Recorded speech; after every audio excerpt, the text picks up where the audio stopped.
beautiful people of New Hampshire. Welcome to Northampton and welcome to Throwback Brewery. My name's Nicole, this is Annette, this is Carrie. Together we co-own this beautiful business, and today we're so honored to host all of you and a real feminine phenomenon, the next president of the United States, Kamala Harris. As small business owners, we know what it takes to watch a dream become a reality and to bring a small business to life. It takes a lot of passion and tireless effort. It's not easy, but it is possible, and it all comes down to opportunity. In July of 2011, Annette and I started selling beer in a little warehouse across the street here on the seacoast of New Hampshire. 4 years later, we dragged this one in. And this small women-owned business opened the doors of our restaurant for the very first time. After years of very, very hard work, look at us now. We're located on this gorgeous 12-acre farm with a hop yard, chickens, pigs, goats, donkeys, of course, and solar panels that help power our brewery. Solar panels that I should add, where we were able to install because of a REAP grant. We have a new, I don't even know where we are, climate battery coming. Everything's all different.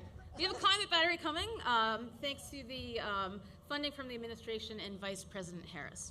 Yeah.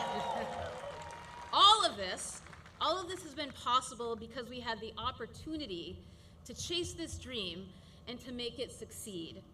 We are able to expand this current location in part thanks to this administration's credit initiative for small businesses and the American Rescue Plan.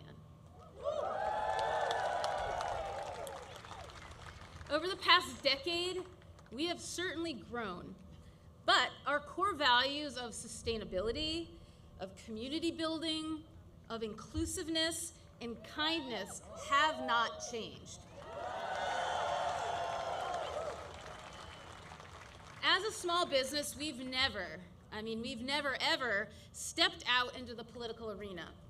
But at this point, we kind of figured, do we have a choice? It's a choice we have on one side between accepting and appreciating differences, leading with love and openness and empathy, versus a side that thrives on hate and fear tactics. So it's not really a choice to us, it's a no-brainer.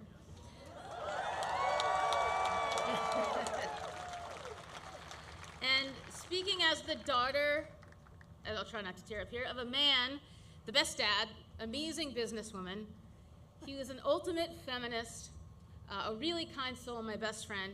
He was also a lifelong Republican, my dad. So to me, this is not about party, it's really about values. And so we're here to say that Kamala Harris shares our core values.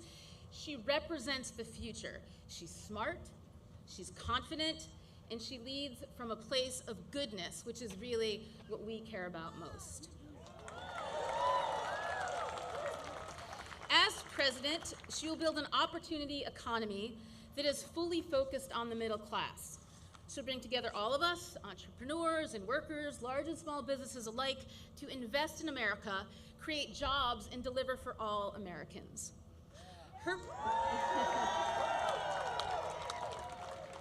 Her proposal to cut red tape will make it easier for Throwback Brewery and small businesses like ours to grow and hire more workers. She'll make it easier for more dreams to become a reality. Yeah, you can clap, that's all right. Yeah. She represents the best of us, and New Hampshire, we are not going back to the fear and hatred. It's time for a new way forward.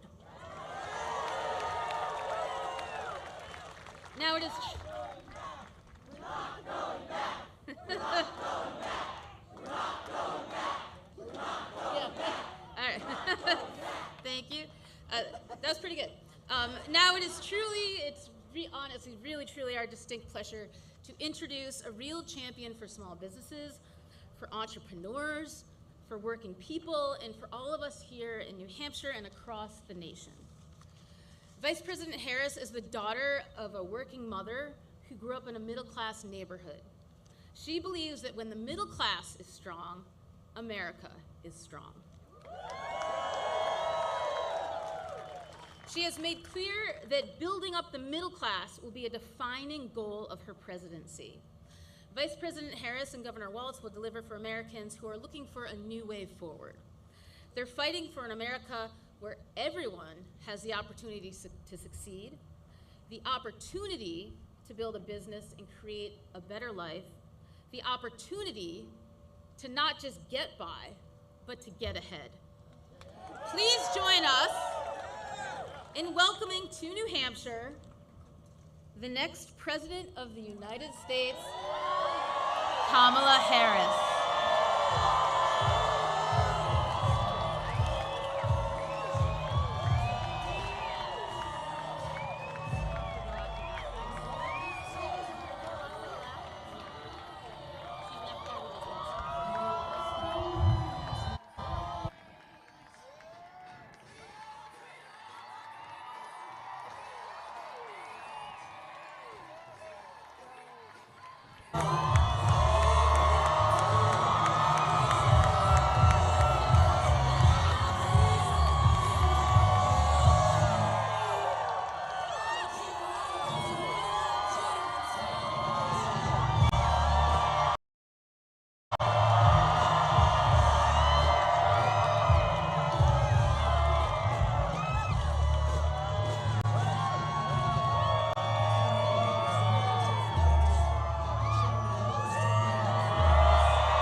Thank you. It's so good to be back in New Hampshire. Thank you all. Thank you. And Doug sends his love to everyone as well.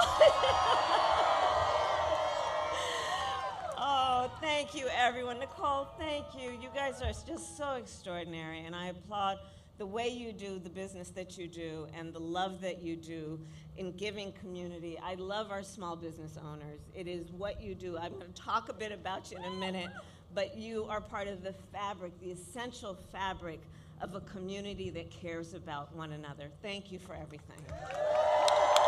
Thank you. Thank you. And thank you to the outstanding congressional delegation, Senators Shaheen, Hassan, Representatives Pappas and Custer, and all the leaders who are here today. Thank you all. Thank you all for taking the time to be here this afternoon. Thank you, everyone. Thank you. So before I begin, I do want to say a few words about this tragic shooting that took place this morning in Winder, Georgia. We're still gathering information about what happened, but we know that there were multiple fatalities and injuries. And, you know, our hearts are with all the students, the teachers, and their families, of course, and we are grateful to the first responders and the law enforcement that were on the scene. But this is just a senseless tragedy on top of so many senseless tragedies. And it's just outrageous that every day in our country, in the United States of America, that parents have to send their children to school worried about whether or not their child will come home alive. senseless. It is, we've got to stop it. And we have to end this epidemic of gun violence in our country once and for all. You know, it doesn't have to be this way. It doesn't have to be this way. So we will continue, of course, to send our prayers and our thoughts to the families and all those who were affected, including, you know, I'm going off script right now, but listen, I mean, you know, at the last year, I started a college tour. And I traveled our country meeting with our young leaders, right? And so it was college-age young leaders. So I did trade schools, colleges, universities, community colleges. By the way, I love Gen Z. I just love Gen Z. Right? But I'll tell you, one of the things that I asked every time I went to the auditorium, and it would be filled with these young leaders, students, and I'd ask them, raise your hand if at any point between kindergarten and 12th grade you had to endure an active shooter drill. And for the young leaders who are here who are raising their hand, I'm telling you, every time the auditorium was packed and almost every hand went up. You know, a lot of us, I'll speak about myself, you know, we had, well, I grew up in California, earthquake drills, we had fire drills, but our kids are sitting in a classroom where they should be fulfilling their God-given potential, and some part of their big, beautiful brain is concerned about a shooter busting through the door of the classroom. It does not have to be this way. It does not have to be this way. And, you know, this is one of the many issues that's at stake in this election. So New Hampshire, look, we have 62 days to go. 62 days to go. And I'm going to tell you what you already know. This race is going to be tight until the very end. So please, let's not pay too much attention to the polls, because we are running as the underdog. We know what they're capable of on the other side. The only thing we can take for granted is the love that we as Americans have for each other, knowing we have so much more in common than what separates us. And we've got some hard work ahead, but we like hard work. Hard work is good work. Hard work can be joyful work. And so we are up for the task, and with your help, we will win in November. We will win in November. And that, in large part, is because we know what we stand for, and when you know what you stand for, you know what to fight for. We love our country, and we believe in the promise of America. That's so much of what I think brings us all together this afternoon. We believe in the promise of America, and that includes a topic we're going to discuss today, which is what I call an opportunity economy, building an opportunity economy. And my vision of an opportunity economy is one where everyone can compete and have a real chance to succeed, where everyone, regardless of who they are, where they start, can build wealth, including intergenerational wealth, where workers are treated with dignity and everyone has the freedom to join a union if they choose, where we remove barriers to opportunity so anyone who wants to start a business can have access to the tools and the resources they need to do that. I believe, and I said it before to Nicole, I believe America's small businesses are an essential foundation to our entire economy. Think about it. Think about it. Small businesses in our country employ half of all private sector workers. Half of all private sector workers own or run a small business or work for a small business. They do trillions of dollars of business every year. They generate revenue that helps repair our roads and pay our teachers. And you know, for all of those who are or know of small business owners, the thing I love about you is that You're not only leaders in business, you are civic leaders. You are community leaders. You are mentors. You hire locally. You believe in the community, and you're part of the glue of the fabric that holds communities together. You provide the local meeting space. You are the types of folks where you know who your regulars are, and when someone's walking in the door and you can tell they've had a bad day, you know exactly what they need. Isn't that the best of who we are? Isn't that the best of who we are? And I've met so many entrepreneurs across the country who take the incredible leap of faith that is required to start a small business. Folks who put their life savings on the line and work through the weekends and holidays, because they aren't just building a business, they're pursuing a dream. They're building a better future for their employees and for the people they love in their communities. And by extension, they're building a stronger middle class and a stronger America for us all.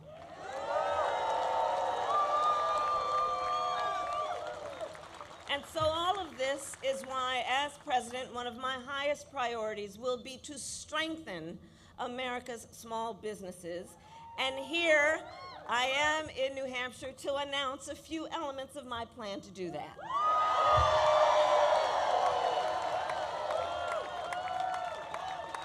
So first, we're going to help more small businesses and innovators get off the ground, okay? Now, I'm setting what some, I'm sure, are going to call a very ambitious goal, but you know what? I think we should admire ambition in each other. So I want to see 25 million new small business applications by the end of my first term. And to help achieve this, we will lower the cost of starting a new business. So here's the thing. On average, it costs about $40,000 to start a new business in America. That is a great financial barrier for a lot of folks, and it can hold entrepreneurs back. And the current tax deduction for a startup is just $5,000, okay? So then you gotta make up the delta there. Gotta figure out how you're gonna do that. Not everyone has access to that kind of wealth and capital. So, part of my plan is we will expand the tax deduction for startups to $50,000.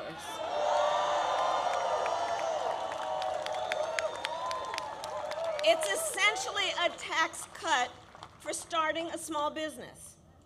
Second, my plan will help existing small businesses grow. We will provide low and no interest loans to small businesses that want to expand, and we will, and this is very important, cut the red tape that can make starting and growing a small business more difficult than it needs to be. More difficult than it needs to be. For example, we will make it cheaper and easier for small businesses to file their taxes. Similar to how individuals can take a standard deduction. You know, I said to my team, kind of like, now I'm gonna date myself again because they no longer do it, but kind of like, you remember the 1040 EZ? Like that kind of idea, right? Like, let's just take away some of the bureaucracy in the process to make it easier for people to actually do something that's gonna benefit our entire economy. Third, my plan will invest in small businesses and innovators throughout America, and here's why. We know that talent exists everywhere in our country, from rural towns to city centers. But not everyone has access to the financing, to venture capital, or expert advice. It's not that they don't have the skills, it's not that they don't have the work ethic.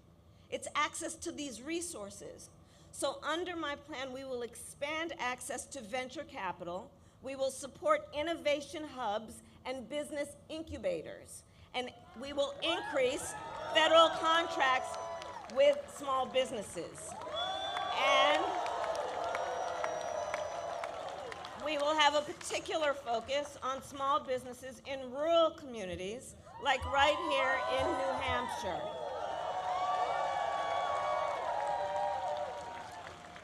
Finally, my plan will make our tax code more fair while also prioritizing investment and innovation. So let us be clear.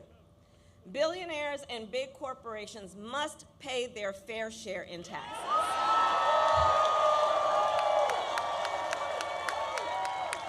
Because here's the thing, it's just not right that those who can most afford it are often paying a lower tax rate than our teachers and our nurses and our firefighters.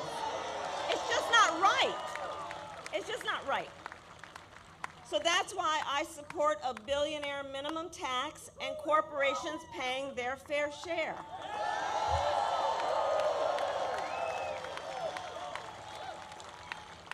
And while we ensure that the wealthy and big corporations pay their fair share, we will tax capital gains at a rate that rewards investment in America's innovators, founders, and small businesses.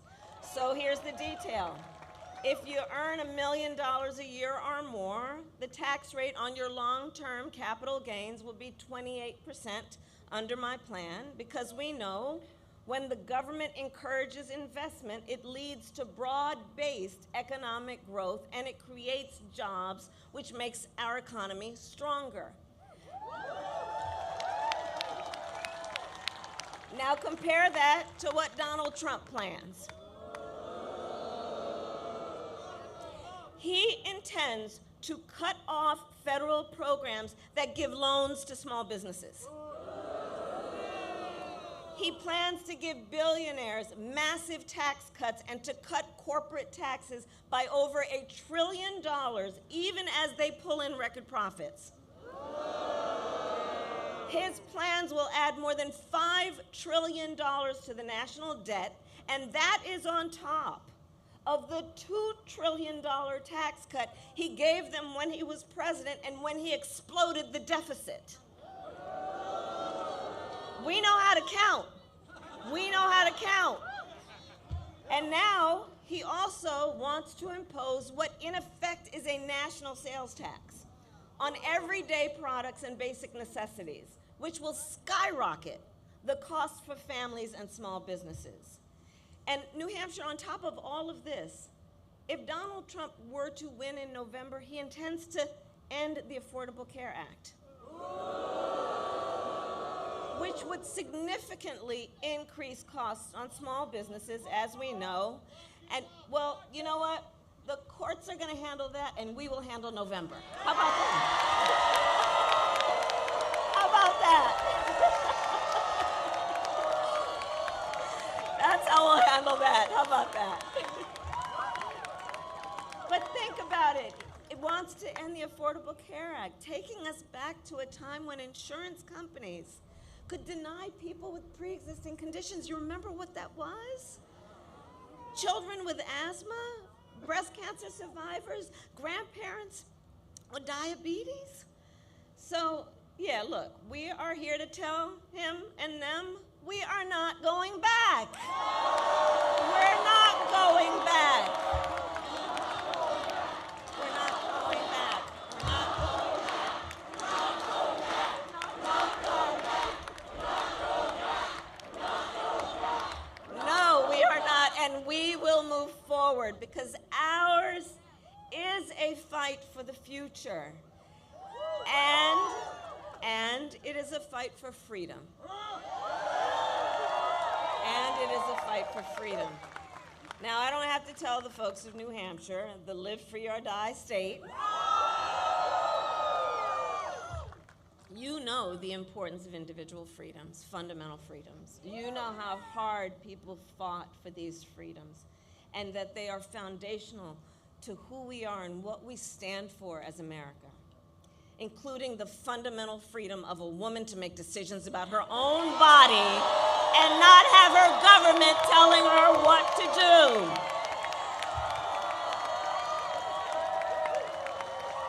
And understand how we got here. I understand how we got here, and of course, we're not going to fall for the gaslighting he's pushing, right? When he was president, Donald Trump handpicked 3 members of the United States Supreme Court with the intention that they would undo the protections of Roe v. Wade. And as he intended, they did. And now, in more than 20 states in our nation, there is a Trump abortion ban. Many with no exceptions even for rape and incest, which is immoral, immoral. And let us agree, and I know we do, one does not have to abandon their faith or deeply held beliefs to agree. The government should not be telling her what to do with her body.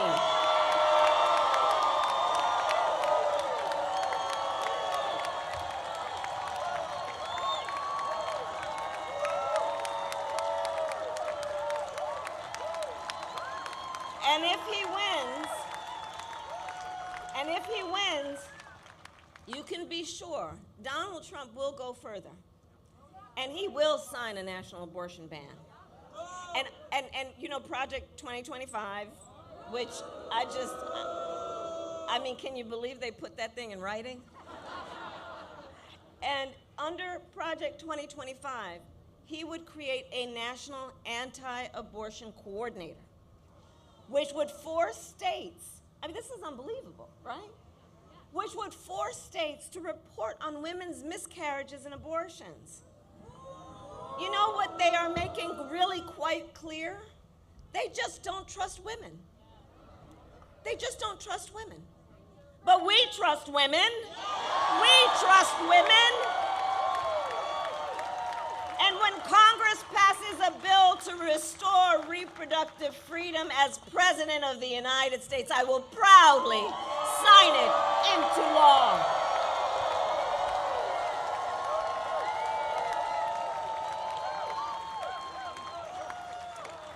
Across our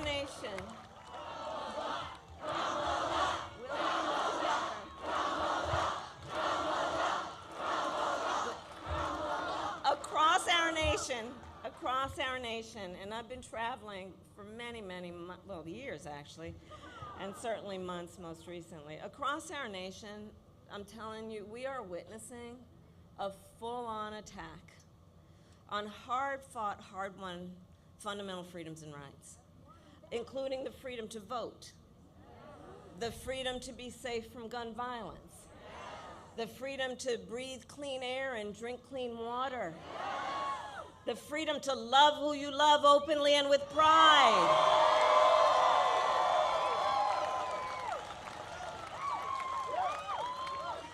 And so here's what I don't have to tell the folks of New Hampshire, because you know it so well, it's part of your DNA.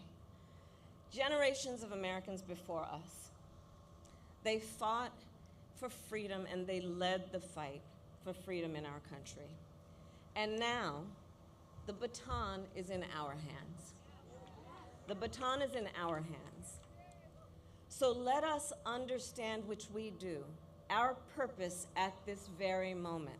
Let us remember the broad shoulders upon which we stand and the traditions of this very fight that have led to what we have been able to accomplish. And let us understand then that when we say fight, it is a fight for something, not against something. It is for something. That's what we're talking about when we talk about a new way forward. This is for something. And so, as an example, let us finally pass the John Lewis Voting Rights Act and the Freedom to Vote Act. Let us finally pass an assault weapons ban and universal background checks and red flag laws. Because we are clear on that point, it is a false choice to say you're either in favor of the Second Amendment or you want to take everyone's guns away. I'm in favor of the Second Amendment, and I know we need reasonable gun safety laws in our country.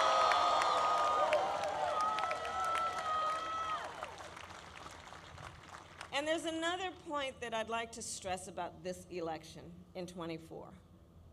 This is not 2016 or 2020.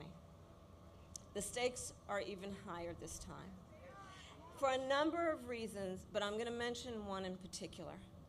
What the Supreme Court recently did when they basically just told the former president that going forward, he will effectively be immune no matter what he does in the White House. But let's take this seriously and understand what it means. Before, at least, there might have been the threat that there would be consequence and accountability. With that ruling, what this means is that almost explicitly he has been told no consequence. And imagine, just imagine Donald Trump with no guardrails. Just imagine with no guardrails. He has openly vowed to be a dictator on day one. He has said he would end the independence of the Department of Justice, the United States Department of Justice, so he could have the unchecked power to seek vengeance against people who disagree with him. He even called for, I'm going to quote now, the termination of the Constitution of the United States of America. Let us be very clear. Someone who suggests we should terminate the Constitution of the United States of America should never again stand behind the seal of the President of the United States. Never again.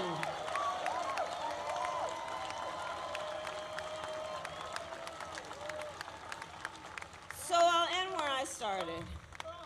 When it comes down to it, we are all here together because we love our country. We love our country. And we know the privilege and pride that comes with being an American. And I do believe it is one of the highest forms of patriotism to fight for the ideals of our country. That is how we realize the promise of America.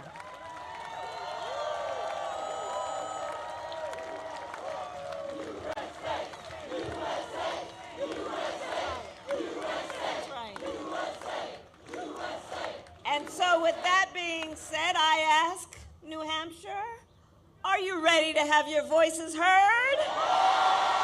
Do we believe in freedom? Do we believe in opportunity? Do we believe in the promise of America? And are we ready to fight for it? And when we fight, we win. God bless you, and God bless the United States of America.